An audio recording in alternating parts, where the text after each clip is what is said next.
Close call at the Milwaukee County Zoo as a man tries to climb his way into an exhibit to have a one-on-one visit with the elephant. What if there was an intelligent species on Earth that we've been completely ignoring? Not aliens, but a civilization that communicates on a frequency we can't even hear. For years, we've watched elephants, amazed by their memory and social bonds, but we've been deaf to their conversations. Now, thanks to a revolutionary AI, we are finally listening in.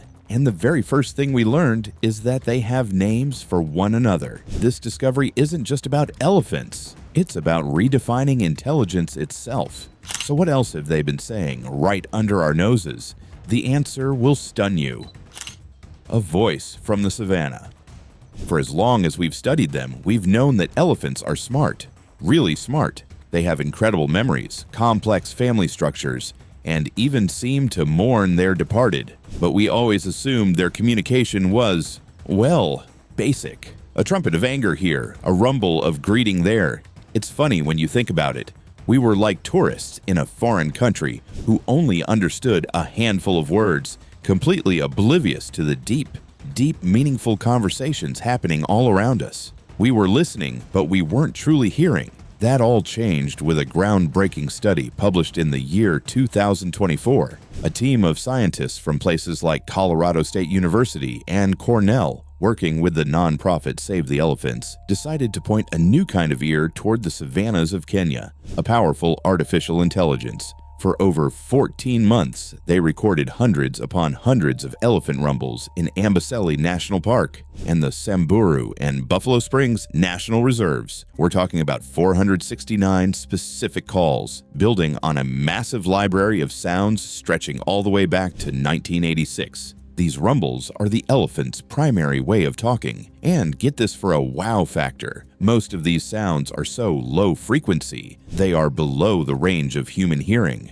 They are sounds that you feel more than you hear, powerful enough to travel over a mile through the air and even further, up to 6 miles, through vibrations in the ground. Elephants literally listen with their feet, using sensitive nerve endings to pick up messages from distant herds. For decades, we knew these rumbles were happening, but trying to tell them apart was like trying to distinguish individual raindrops in a storm. They all sounded the same to our clumsy human ears, but not to the AI.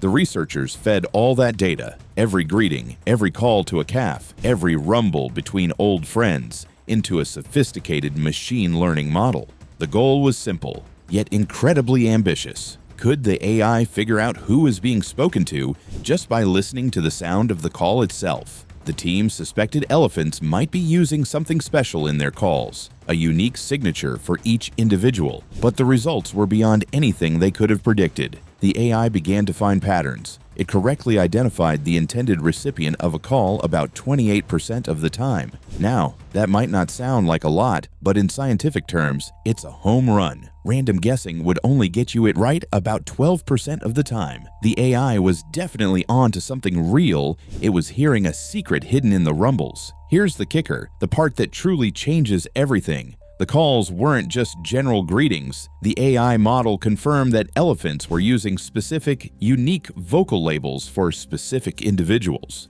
In other words, they were using names. An elephant mother wasn't just making a "come here, little one" sound. She was calling her specific calf by its own unique name.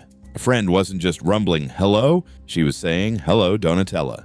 This is where the story takes a turn into the truly mind-bending. Other animals like dolphins and parrots can mimic sounds to create labels for each other. A dolphin might copy another dolphin's signature whistle to get its attention, but that's not what the elephants were doing. The researchers proved that the name an elephant used for another had no resemblance to the sounds the named elephant usually made. It was an arbitrary, abstract sound created out of thin air, just like human names. The name Kevin doesn't sound anything like the person Kevin. It's a completely made-up label that we've all agreed refers to him. Elephants are doing the exact same thing. This suggests a level of abstract thought, of symbolic representation that we thought was exclusively human. It's one thing to see a lion and make a lion sound. It's a completely different and infinitely more complex thing to invent a unique abstract sound to label your friend. This isn't just communication, it's the bedrock of language itself. But figuring this out was just the first step. The scientists had to prove it. The ghost in the rumble. So, the AI model had a theory. It was telling researchers, hey, these sounds aren't random, there's a structure here, a hidden label, a name. But a computer's prediction is one thing. You can't exactly ask an elephant, excuse me, is your name Beatrice? To prove this wild idea, the scientists had to get a reaction from the elephants themselves. They had to see if the giants of the savannah would respond to their own names. This led to one of the most fascinating experiments in modern animal science, the playback test. Imagine this. You're out in the Kenyan wilderness. The research team has a rugged speaker, a laptop, and a library of recorded elephant names. They spot a female elephant, let's call her Grace, peacefully grazing with her family. They wait for the perfect moment. Then they play a recording of another elephant calling Grace's specific name. The reaction was immediate and undeniable. Grace would lift her head, her ears would perk up, and she would often rumble back a response or start walking toward the speaker as if to say, hey, who's calling me? It was a light bulb moment, but to be good scientists, they had to be sure. What if Grace was just reacting to any old elephant sound? So they ran a control experiment. They played a recording of a name meant for a different elephant, say, a female named Lily from the same family. When Grace heard Lily's name, her reaction was totally different. She barely moved. She might flick an ear, but she essentially ignored it. It was the elephant equivalent of hearing someone shout a random name in a crowded room. You hear it, but you know it's not for you, so you don't react. They repeated this test again and again with different elephants. The results were consistently the same. Elephants responded with energy and engagement to their own names and were dismissive of names meant for others. It was concrete biological proof. The AI wasn't just seeing ghosts in the data, it had uncovered a genuine linguistic phenomenon. Believe it or not, this was the first time this kind of abstract naming had ever been proven in a non-human animal without vocal mimicry. So how did the AI even do it? It's not magic. It's a process called machine learning. Think of it like this. If you wanted to teach a computer to recognize a cat, you wouldn't write down a bunch of rules like, has pointy ears, has whiskers, has a tail. Instead, you'd show it thousands of pictures of cats. Eventually, the computer's internal network would learn the catness of the images and could pick out a cat in a new photo. The process for the elephant rumbles was similar. The AI analyzed the acoustic features of each rumble, things like the pitch, the frequency, the length, and the shape of the sound wave. It's like looking at a sound's fingerprint. By comparing the fingerprints of hundreds of calls and knowing which elephant they were directed at, the AI learned to spot the tiny, subtle features that made up an elephant's name. These are details our ears would miss 100% of the time. This is a huge leap from where we were just a few years ago. Back in 2020, an NPR report highlighted a project using AI just to catalog elephant calls in the Congo Basin, trying to figure out how many elephants were left. It was a numbers game. Now, we're not just counting them, we're starting to understand their conversations. This AI detective didn't just crack a case. It opened up a library we never knew existed. We now know elephants have names. It's a staggering thought, but if they have names, what else are they saying to each other? A deeper conversation. Finding out that elephants use names is like discovering a single, perfectly written word in an ancient, unreadable text. It's a clue, a starting point that hints at a much, much larger story. The big question is no longer if they communicate in complex ways, but how complex is it? This single discovery forces us to rethink everything we thought we knew about the minds of these incredible animals.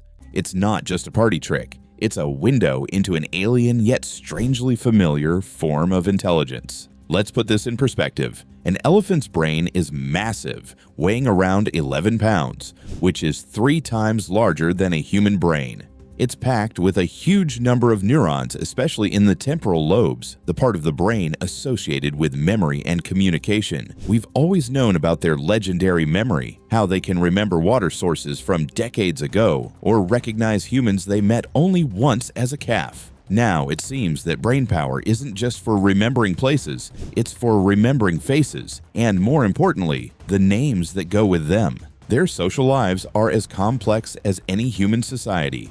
Elephants live in tight-knit, matriarchal family groups. They form lifelong friendships, hold grudges, help each other raise their young, and work together to solve problems. It's a society built on relationships. And what's the one tool you need to manage complex relationships? Language. Names are the foundation. You can't talk about someone who isn't there without a name. You can't coordinate group movements efficiently without being able to address specific members. Hey you is way less effective than, hey Matilda, go left. This discovery suggests that elephants might be able to do just that. They might be able to communicate about things that aren't right in front of them, a concept known as displacement. This is a cornerstone of human language. We can talk about what we had for breakfast yesterday, or our plans for next summer. If elephants can name each other, it's a giant leap toward the possibility that they can also communicate about the past, the future, or individuals who are miles away. It's nuts when you think about it. Two elephants could be rumbling about a third elephant who isn't even part of their group.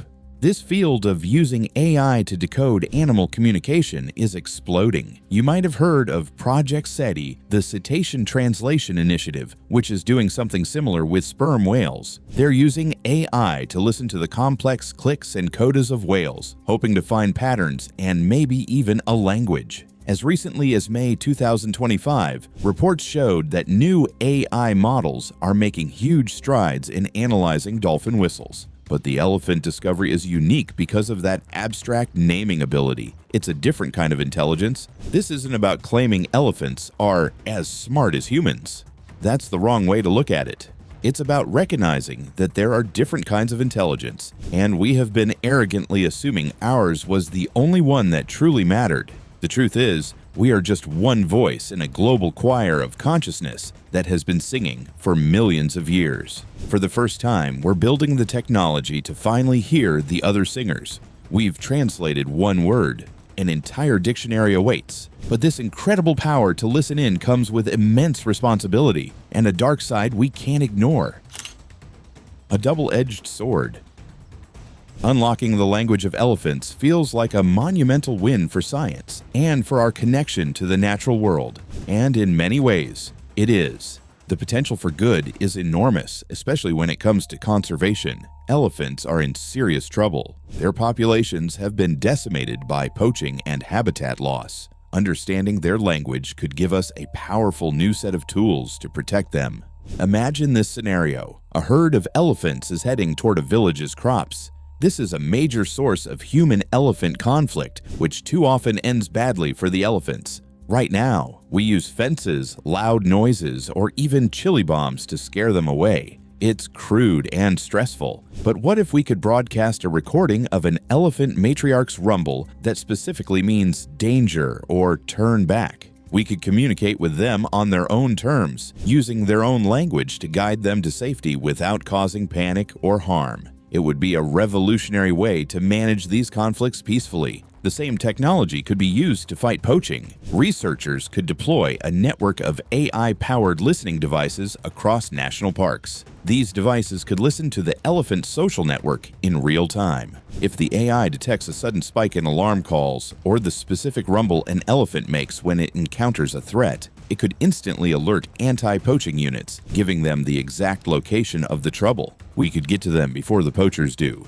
It would be like having an entire species as your informant, working to protect itself. But here's where things get tricky. It's a classic double-edged sword. If we can use this technology to guide elephants away from farms, what's to stop someone from using it for more sinister purposes? Could poachers one day hijack this technology to lure elephants into traps by mimicking a friendly greeting or the call of a mate? Could corporations use it to drive elephants out of a valuable piece of land they want to develop for mining or logging? Once you create a key, you can't control whose hands it might fall into. And there's an even deeper, more philosophical problem. By intervening in their conversations, are we overstepping a boundary? When we start broadcasting artificial rumbles to manipulate their behavior, even for a good reason, we are fundamentally changing their environment. We risk disrupting their social structures in ways we can't possibly predict. It's one thing to listen in on their conversations. It's another thing entirely to start talking back, especially when we only understand a fraction of their language. What if our danger call actually has a subtly different meaning that causes a stampede or makes a calf abandon its mother? We are wading into very deep ethical waters. This isn't just about conservation, it's about consent. The elephants didn't ask us to decode their language. As we gain this godlike power to understand and even speak to another intelligent species, we have to ask ourselves, just because we can, does that mean we should? We're on the verge of either becoming their greatest protectors or their most sophisticated manipulators. And as we stand on this threshold, a more basic question looms for all of us. How much of this is real? The unanswered question.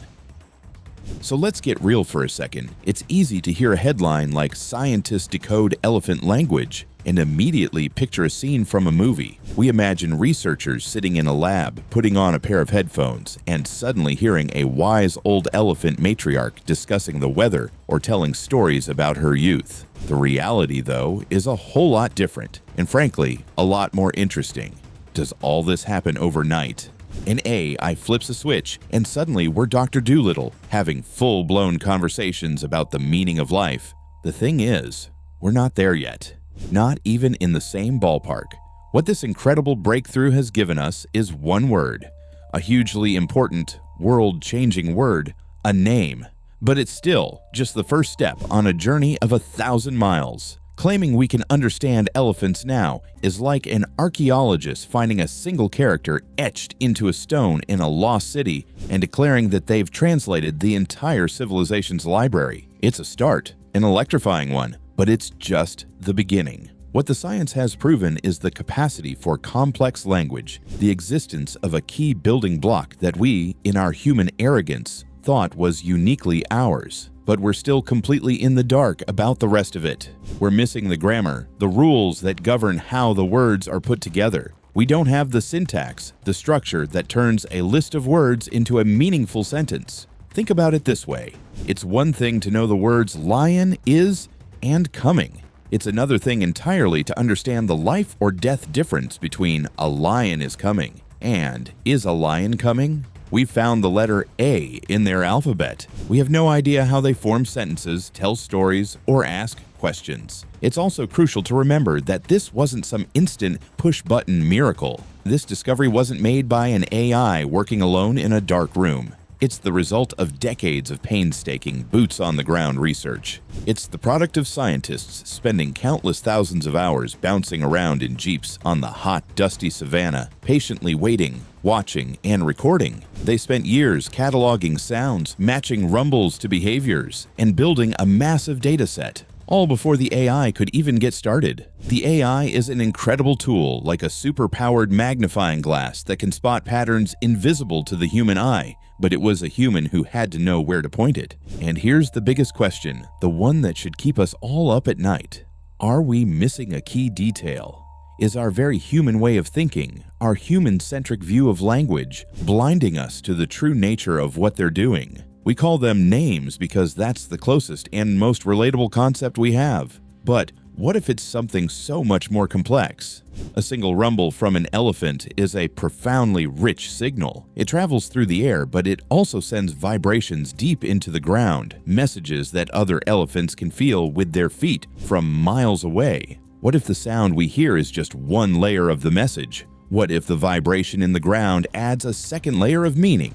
That name we've detected might be just the beginning of the information packet. The same sound could also convey the speaker's emotional state, their exact location, their social status, and their relationship to the listener, all packed into one dense, complex rumble. We might be trying to fit a three-dimensional, multi-channel language into the tiny two-dimensional box of our own understanding. We could be missing 90% of the conversation. This incredible breakthrough isn't an endpoint. It's a launch pad.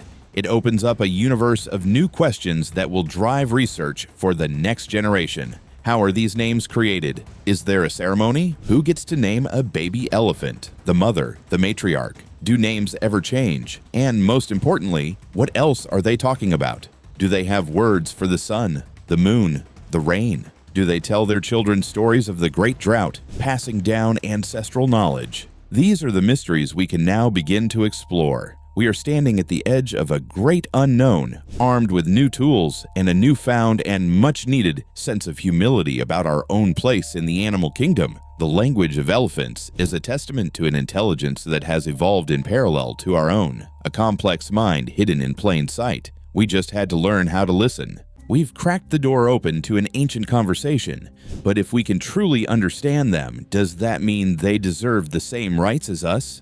Let us know your thoughts below, hit that like button, and subscribe for more.